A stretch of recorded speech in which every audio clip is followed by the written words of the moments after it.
qui détient les 52% de dette extérieure de la France. Alors la France est endettée à hauteur de 3 000 milliards. Il y a 52% qui ont été émis auprès de prêteurs étrangers. Alors ça a son importance parce qu'il faut savoir une chose, c'est que dans un système obligataire, il y a un principe d'aller-retour, pour ainsi dire, entre énergie, matières premières et devises. C'est-à-dire que vous avez des pays généralement qui détiennent des devises, donc nous détenons de l'euro, et nous achetons des matières premières à la Chine par exemple, ou de l'énergie, jusqu'à présent la Russie, plus aujourd'hui un petit peu plus à l'Inde ou aux États-Unis également.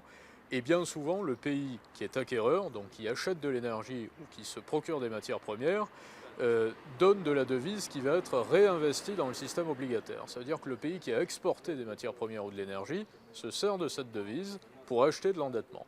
Donc bien souvent, les Chinois, par exemple, achètent des obligations d'État françaises et au bout de quelques années, arrivés au terme de l'obligation, s'ils sont des obligations à 5 ans ou à 10 ans, obtiennent les bénéfices, les intérêts de ces obligations d'État. Donc l'importance de la réponse et de la question est cruciale. Il faudrait absolument aujourd'hui en France que l'on réalise un audit rendu public qui nous permette de faire le point sur la situation de la dette en cours, de la dette extérieure qui est en cours. Il faut que l'on arrive à définir précisément où se trouvent les obligations d'État qui ne sont pas détenues par des prêteurs français. Sur 3 000 milliards de dettes quasiment souveraines en France, 52% sont à l'extérieur, sont détenus par des prêteurs étrangers.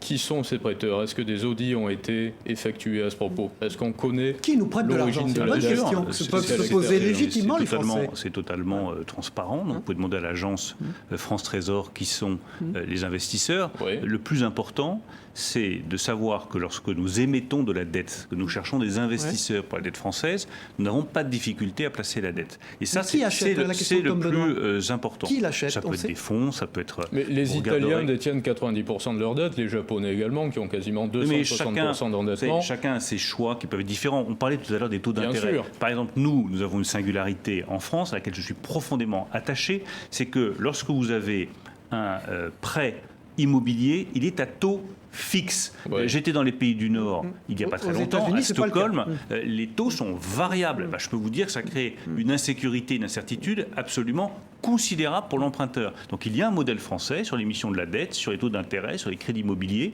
Je pense que ce modèle est bon et je le défends.